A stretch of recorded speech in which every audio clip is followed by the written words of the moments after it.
कार्यक्रम के पुण्यार्चक हैं मातु श्री सूरज देवी, पुत्र पुत्रवधू पदमचंद मुन्नी देवी ठोलिया, पुत्र पुत्रवधू पारसमल बीना ठोलिया, पुत्र पुत्रवधू पवन संगीता ठोलिया, पुत्र पुत्रवधू जितेंद्र अलका ठोलिया, पौत्र पौत्री युग खुशी, पुत्री दामाद निर्मला महेंद्र जी शाह, पुत्री दामाद रीटा राजेश जी बज, विजयनगर एवं समस्त ठोलिया परिवार निवासी निमाज प्रवासी ब्यावर।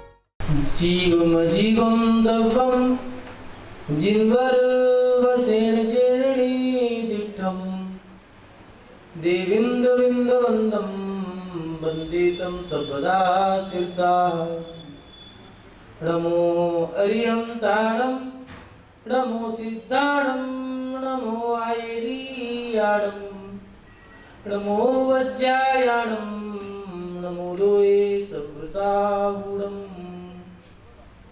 जय बोलिए अंतिम तीर्थंकर विनायक श्री महावीर भगवान की, परम पूज्य आचार्य भगवान गुरुदेव श्री वसुनंदी जी मुनिराज की, परम पूजनीय अहिंसा में विश्व धर्म की, परम पूज्य श्रमण मुनि श्री संतानंद महाराज की, युवा श्रमण पवित्रानंद जी महाराज की, समस्त मुनि संघ की, सभी उपस्थित धर्म प्रेमी पुण्य आत्मा और महानुभाव,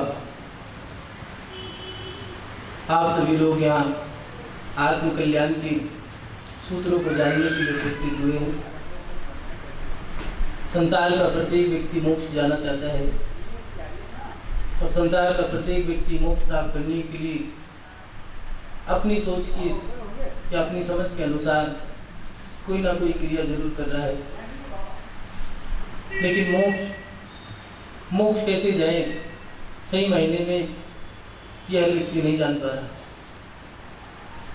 हमारे मन में बहुत सारी जिज्ञासाएं उत्पन्न होती हैं, बहुत सारी शंकाएं और बहुत सारे सवाल हमारे अंतरंग में उथल पुथल करते रहते हैं, लेकिन जिज्ञासाओं का, सवालों का या हर सवाल का जवाब मिलना बड़ा मुश्किल है। आप लोगों का सौभाग्य है कि आप लोगों ने जैन धर्म को स्वीकार किया है और इस जैन धर्म में हमारे अरहंतों ने, भगवंतों ने, महंतों ने, ऋषियों ने, मुनियों ने समय पे, हर समय या ये कहो कि वक्त के रहते हमारी हर जिज्ञासा का समाधान किया है। महान भाव, हमने अपने जीवन की शुरुआत कैसे करनी चाहिए हमें, यह आचार्य कुलकुम स्वामी जी के माध्यम से जाना, तो फिर मन में एक नई जिज्ञासा उत्पन्न होती है।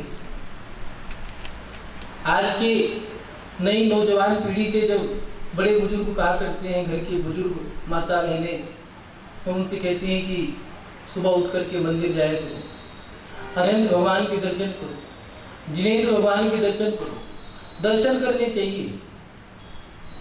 माता पिता, दादा दादी, वयोवृद्ध, कुटुंब परिवार, यहाँ तक कि मुनि आरिका, त्यागी व्रती युवाओं से कहा करते हैं कि मंदिर आया करो, दर्शन किया करो, जिनेंद्र भगवान के दर्शन किया करो। लेकिन युवा कहते हैं दर्शन करने से लाभ क्या होगा, भगवान के दर्शन करने से मिलता क्या है।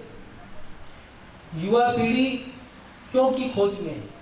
तो सवाल खड़ा होता है, उस सवाल का जवाब मिले तो तुम बात को स्वीकार करेंगे, अन्यथा स्वीकार नहीं करेंगे।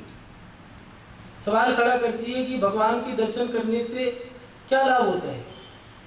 आज का धर्म, आज के धर्मात्मा, उनके अंतरंग की प्रवृत्ति स्वार्थ की है।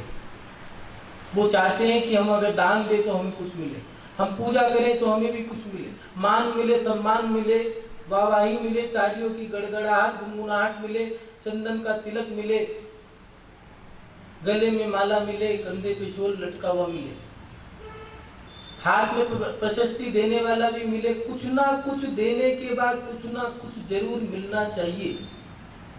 ऐसे ही नौजवान पीढ़ी भी सोचती है कि भगवान के दर्शन करने से लाभ क्या होगा, हमें क्या मिलेगा।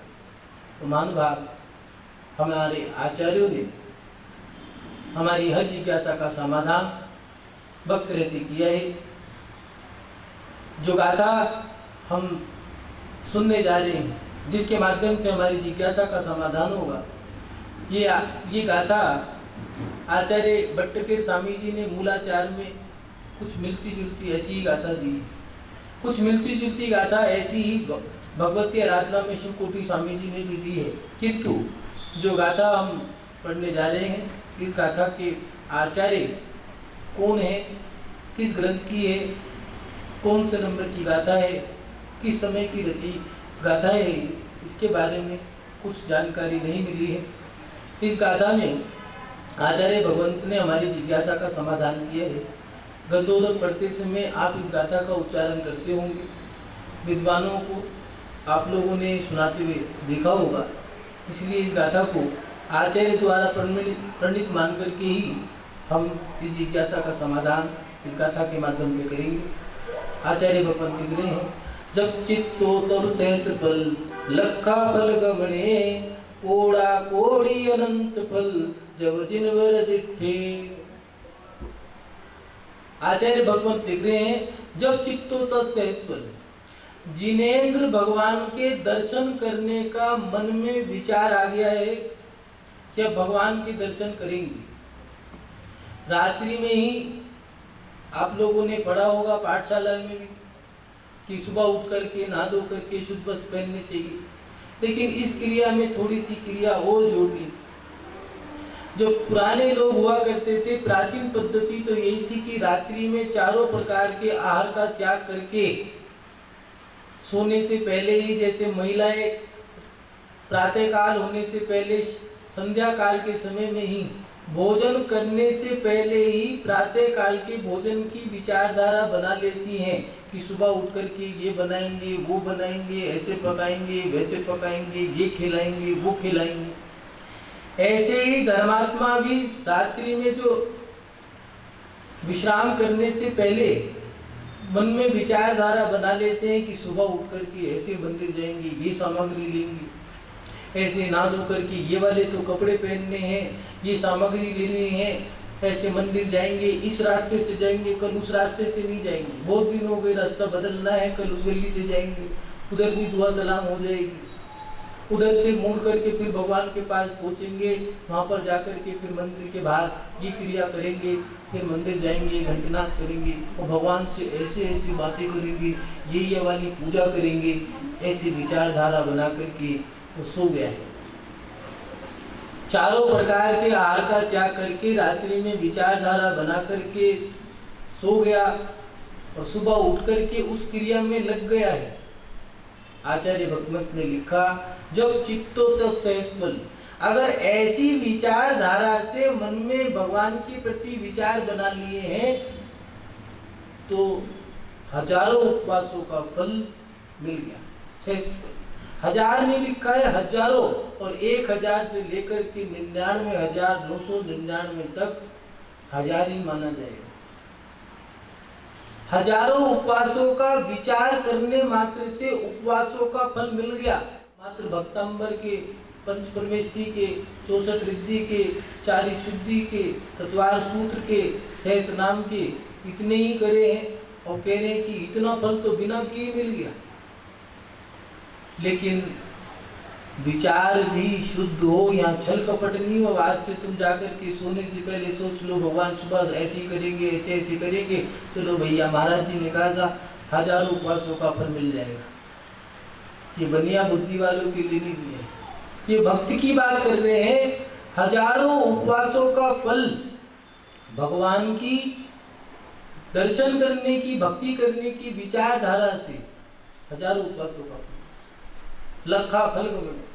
सुबह उठ गया है, उठ करके फिर पंच परमेष्ठी का स्मरण, उठते के साथ ही बिस्तर पे बैठा ही है, भी पहले पंच परमेष्ठी का स्मरण किया है।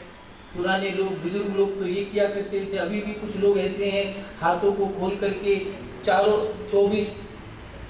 12 उंगलियां होती हैं, हर उंगली में 3 पोरवे होते हैं, 24 पूर्वों को 24 तीर्थंकर मान करके, ये सिद्ध शिला मान करके और हाथ को ऐसे जोड़कर शिखर मान के नमस्कार करते हैं और फिर पंच परमेष्ठी का स्मरण करके, कल्पना है उठते के साथ ही पहले अपना बिस्तर उठाते हैं, बुहारी करके, फिर नहा धो करके शुद्ध वस्त्र पहनते हैं।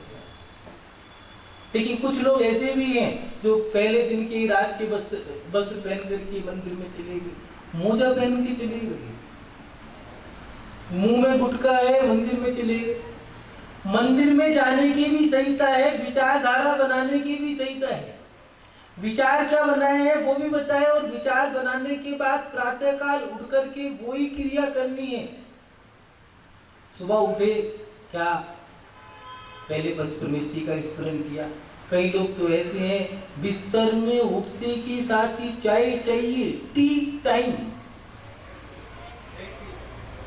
और ऊपर से उसमें लिखा कोल्ड टी, और एक आप तो नहीं आ गई है ब्लैक टी, काली वाली चाय। अब ये काली चाय कौन सी है भगवान जाने, गोरी, काली, पीली, नीली, और ऊपर से हॉट टी ये भी चाहिए, कोल्ड टी, ठंडी वाली टी, गरम ठंडी। बिस्तर में उठ के बैठ गया है, पहले चाय चाहिए।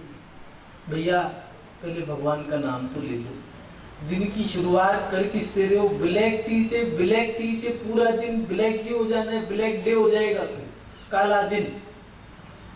इसीलिए पहले भगवान का स्मरण करने को दिया, और फिर जब बिस्तर साफ करके, पहले तो यही परंपरा थी, वो कहा करते थे खटिया खड़ी बिस्तर गोल। अपनी खटिया खड़ी करते थे, बिस्तर को गोल करके मतलब समेट के, फिर अपना नहा धो करके पहले शुद्ध वस्त्र पहनते, सामग्री सजा करके। ऐसा नहीं उठाया वो, एक कई लोग तो ऐसे होते हैं, भैया खाने के बासमती वाले और मंदिर के वो कंकड़ी पैक कर दे। मंदिर के लिए कंकड़ी, छोटे से छोटे सस्ता सा सस्ता चावल, और खाने के लिए बढ़िया से बढ़िया बासमती, लाल किला, ऐसे तो चावल हमने सेट कर रखे हैं। लेकिन भगवान के मंदिर की कैसी सामग्री हम बना रहे हैं, आचार्य महाराज दे रहे हैं, सामग्री को सजा करके।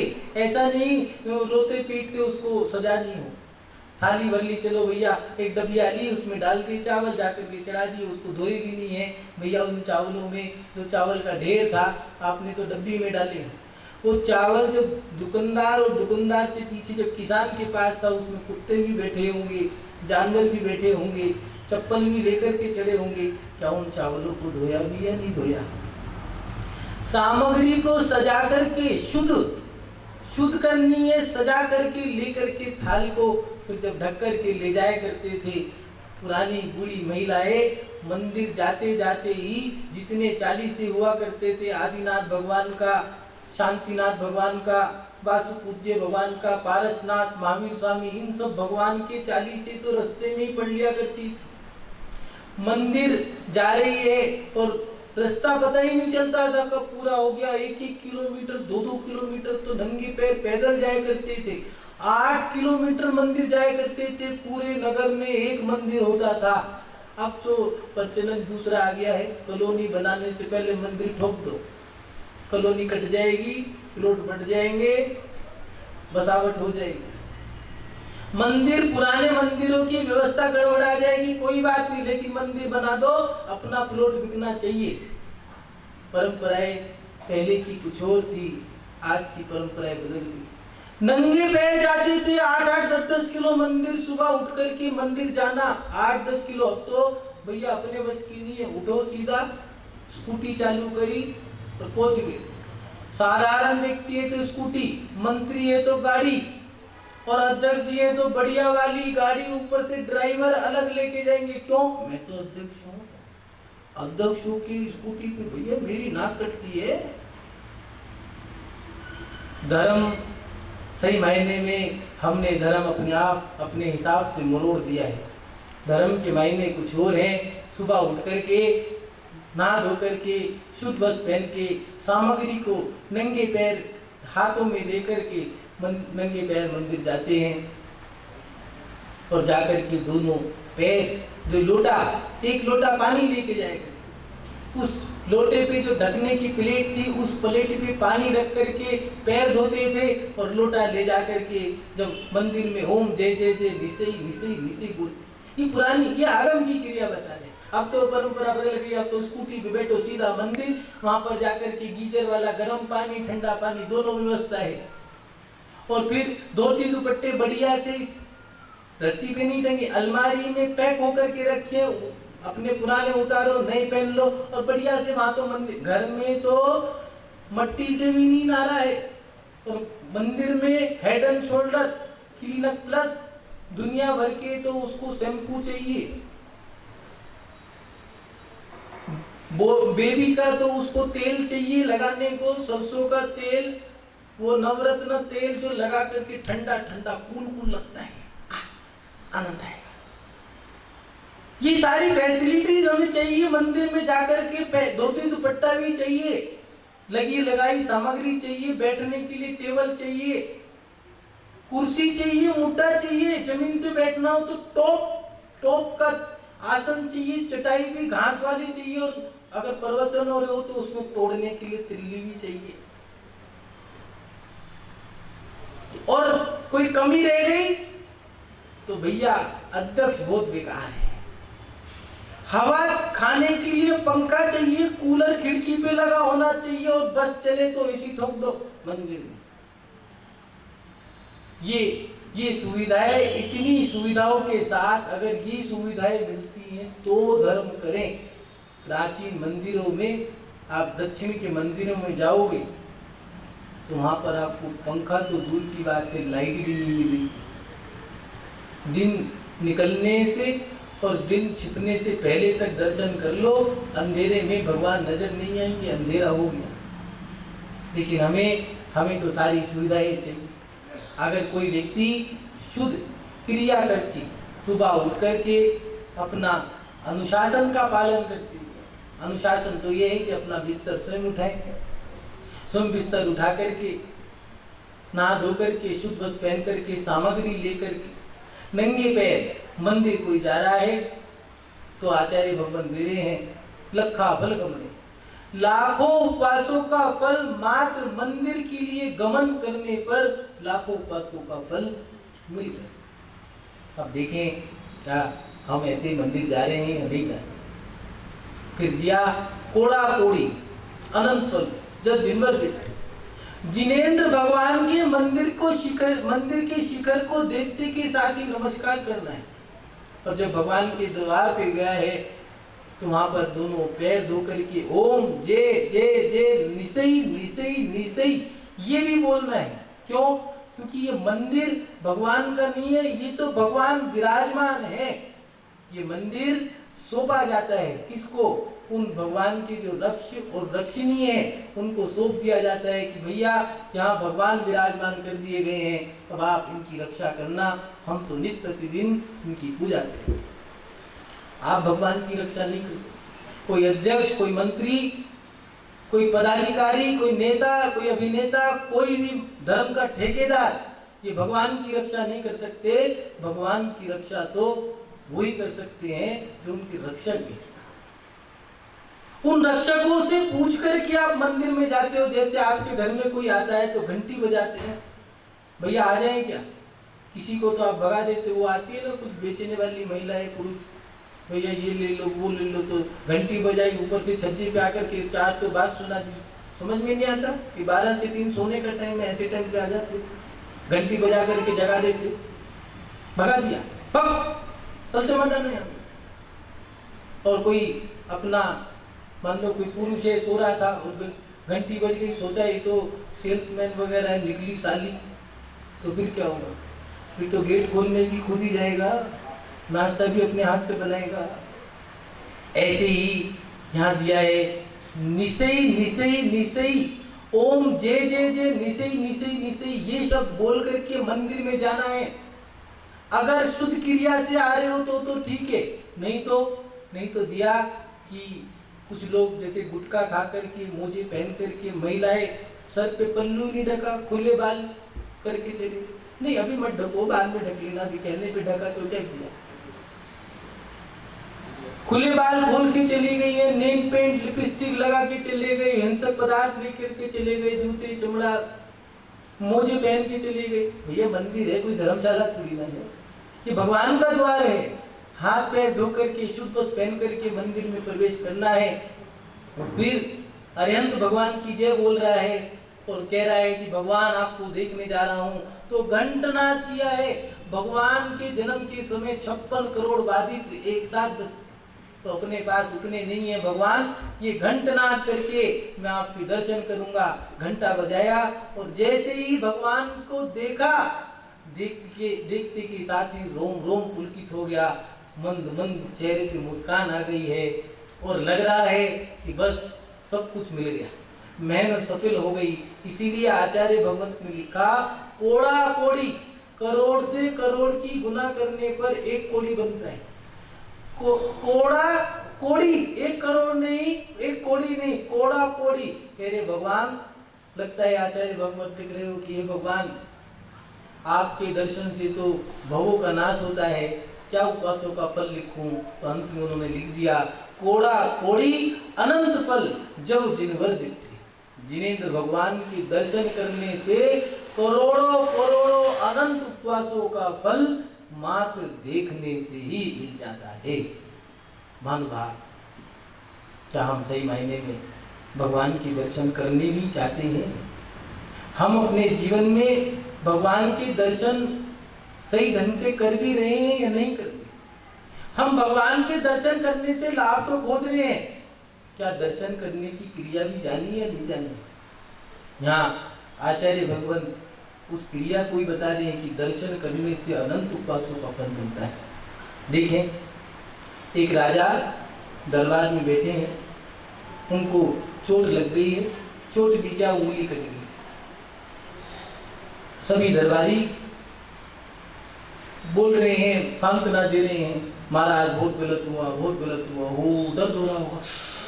कुछ लोग ऐसे होते हैं, खामा की सांत्वना देते हैं, साधु स्वस्थ हैं फिर भी महाराज जी सांस खराब है, 1 गया 2 गया 10 गया, और साधु ठीक था, भला चंगा था, और रात तक वो कह रहे लगता है मैं बीमार हो गया हूँ।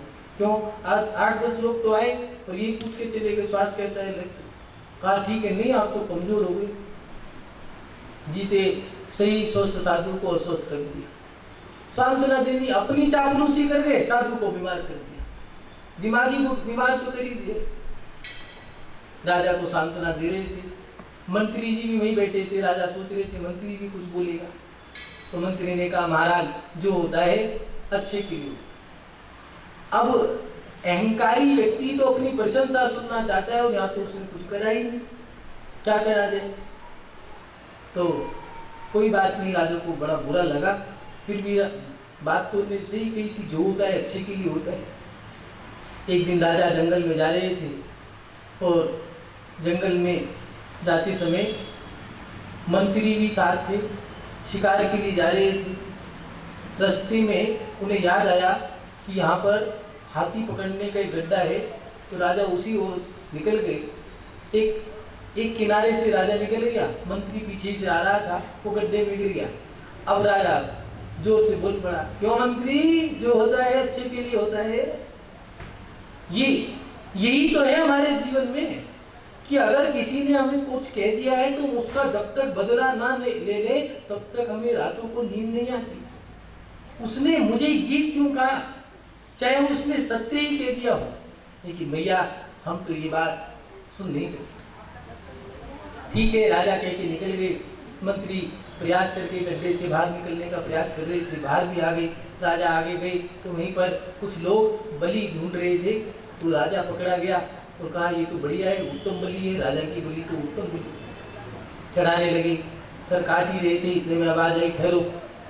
जो कबीले का सरदार था उन्होंने कहा ये बलि खंडित है, इसकी उंगली कटी हुई है। राजा को छोड़ दिया गया। राजा क्या था, दोनों पैरों से दौड़ा, घोड़े पे बैठ के हवा से बातें करते हुए घोड़े को दौड़ाया और रास्ते में मंत्री मिल गया, हाथ जोड़ने लगा, मंत्री क्षमा करना, मैंने तुम्हें बुरा माना, तुमने जो कहा वो सही था, जो होता है अच्छे के लिए होता है। जाने लगे तो कहने लगे राजा सुनो, मेरी उंगली कटी, मेरे साथ तो अच्छा हुआ, लेकिन ये बताओ तुम गड्ढे में गिर गए, तुम्हारे साथ क्या हुआ? तो मंत्री ने कहा महाराज अगर मैं तुम्हारे साथ होता तो तुम हट जाते, मेरी बलि चढ़ जाती, जो गड्ढे में गिरा मैं बच गया, जो होता है अच्छे के लिए होता है। क्या भगवान के प्रति समर्पण भी है या नहीं?